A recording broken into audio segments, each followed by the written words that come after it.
So I just bought this Shure SM7dB and it was dead on arrival. If you plug this in to my XLR, tried two XLR interfaces. If you tap the body here, you'll get lights that come onto the XLR interface. If you try speaking into it, doesn't matter what the gain is set to, doesn't matter. I've tried multiple XLR cables, tried multiple XLR interfaces. So something in here is just bad from the factory. And I'm going to kind of show you how to take this apart. I'm probably going to send this back to Amazon and get a new one, but I did find what the problem is with a lot of these Shure. I've seen the MV7s, SM7Bs, and now the SM7DBs. I've seen these on Reddit and other places being shipped defective.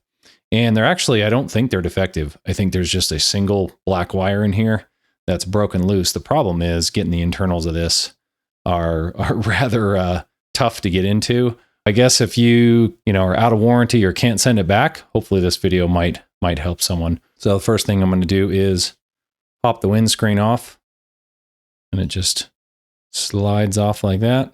And once you get the windscreen off, actually what I prefer to do is just these little Phillips head screws allow you to take this back off, but it actually doesn't go very far. It's only going to allow it to drop out maybe about half an inch or an inch. So the wires are connected to the circuit board and the XLR connection. So I've got these three little black screws, or four little black screws. They all look the same to me. And you can see the inside of this. It looks a lot like, I looked on Reddit and other places, and it definitely looks a lot like a brand new one. So that's what it should look like if it's an original or a non-fake item. This is what it should look like. Some of the fakes had black spray paint in here, and the wires were colored a lot brighter. The problem with this one, so there's a black wire that runs through here. So you can see that black wire that runs through that little black piece of plastic there. And that runs up to this top piece, which is the actual microphone and coil and humbucking and all that. So we're gonna take these three Phillips screws out.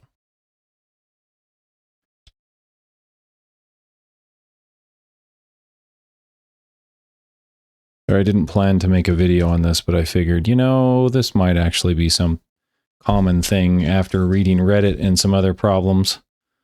Now, this is the top of the microphone, and there's the little soft, basically a shock absorber that mounts the actual microphone inside this case. There's a little black, kind of a little bushing here, and that you can just set to the side.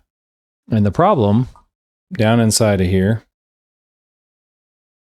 there is a little dead black wire. It's just sitting there down in the bottom, all by itself.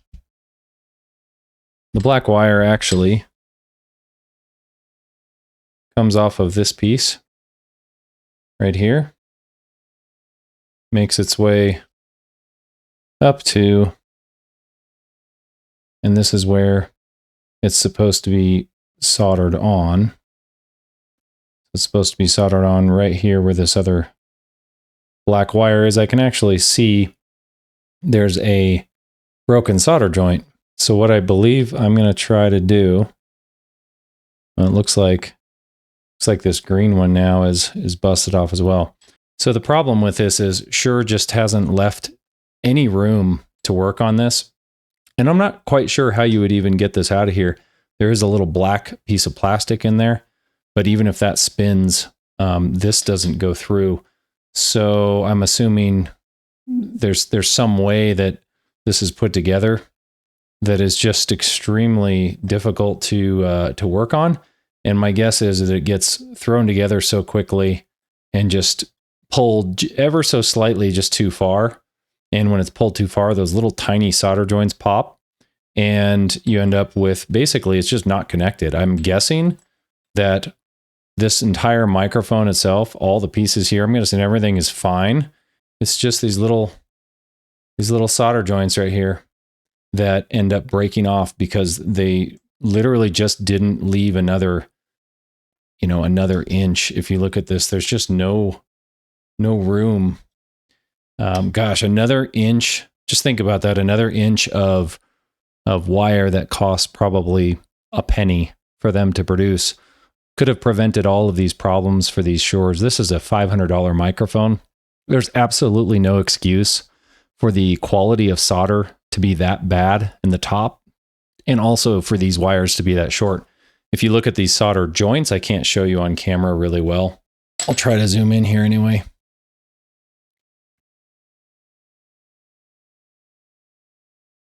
These solder joints, you can see here that the black one is supposed to go. Black one is supposed to go on right here, and the green one broke off as well.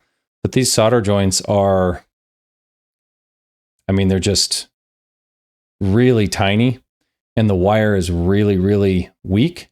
And I suppose, it's never supposed to have this problem, but gosh, they could have at least made it, serviceable. This is kind of, to me, this is just kind of the whole shrinkflation thing. If you're building a microphone that costs $500, you should probably make it somewhat serviceable, even for your own technicians. Why would you make it this difficult? But anyway, I'm going to mess with this. What I've decided to do is pull the black and the green wires just back from this body. So you go in here and you just pull them back a little bit. This piece here has to be all the way in order to get some slack.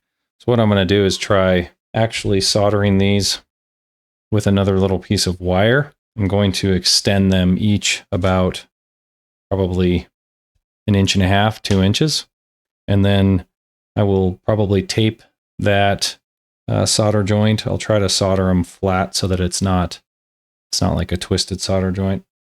But hopefully this will hold. I'll put it through and then be able to resolder the leads back onto the microphone, and we'll see if this works. All right, I soldered. Now I put a little bit of tape on here just to fish it back up through this. It's definitely not ideal. I just want to see if this works. One note, make sure you really make these little electrical things small, as small as you can, because fitting them back through that hole is pretty rough. Not exactly made for repair.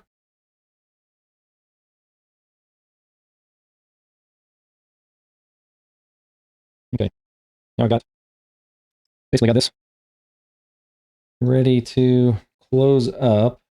The reason you want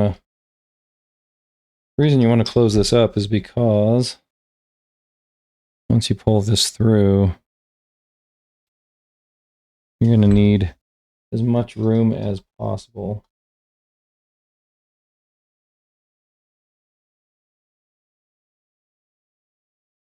A little helper. You can just pop one of these little screws back in.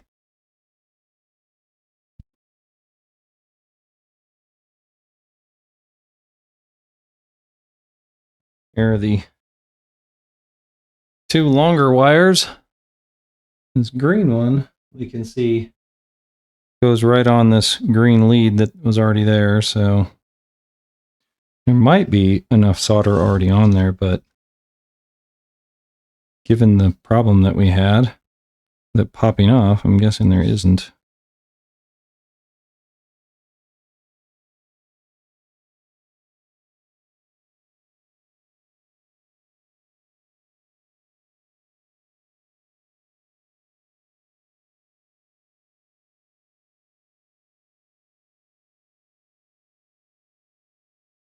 We're all soldered up now.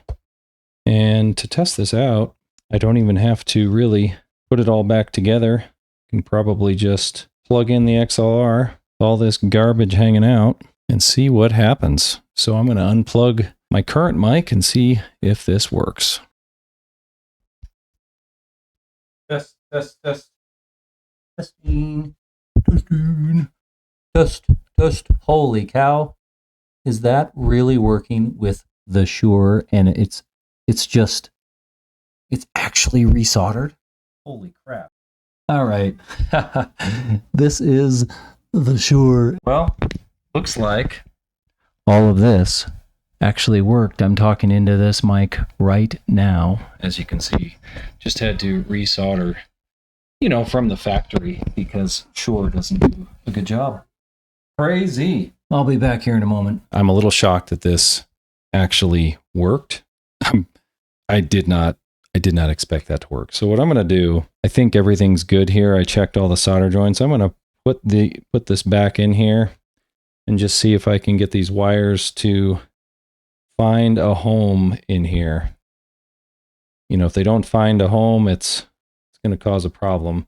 And I think everything's sealed pretty well. It's all got to be, and you really can't mess it up as long as everything's insulated. I'm going to pop this down. I think that's it for this. We're ready to put this on.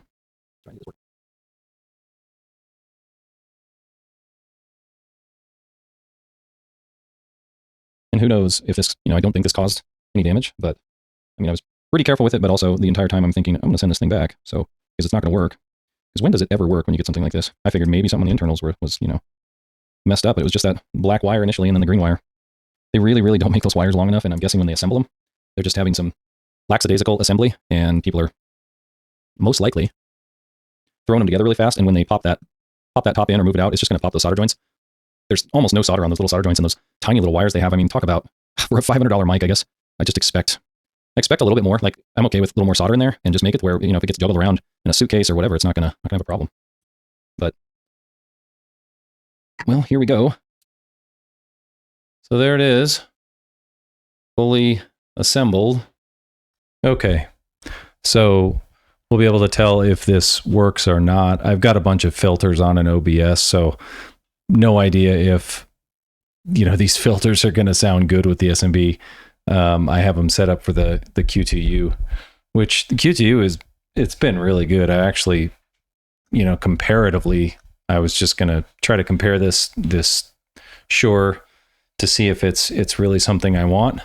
I'm probably going to send this back and get a new one that hasn't been torn apart and resoldered, but I'm not sure yet. You have to let me know in the comments what you think of the sound. Currently, it's on an 18 decibel preamp lift, which is what I wanted. I wanted something that had the preamp in it, and hopefully this sounds good. Currently, I'm running processing with OBS, you know, removing the noise and doing expander and compressor and all that. But it does sound pretty good. I'll give it that. I didn't hear any extra noise. I don't think my soldering caused any extra noise. So if you have a basic soldering iron, Phillips head screwdriver, little tiny Phillips head screwdrivers, you can take it apart, and some extra wire. The wire I ended up using was just this little wire from an LED light strip. I just ended up pulling the green wire and a black wire off of this and rewiring this because both the green and the black wires had popped off of the capsule on top from the bottom. So anyway, let me know what you think. Thanks for watching. Till next time.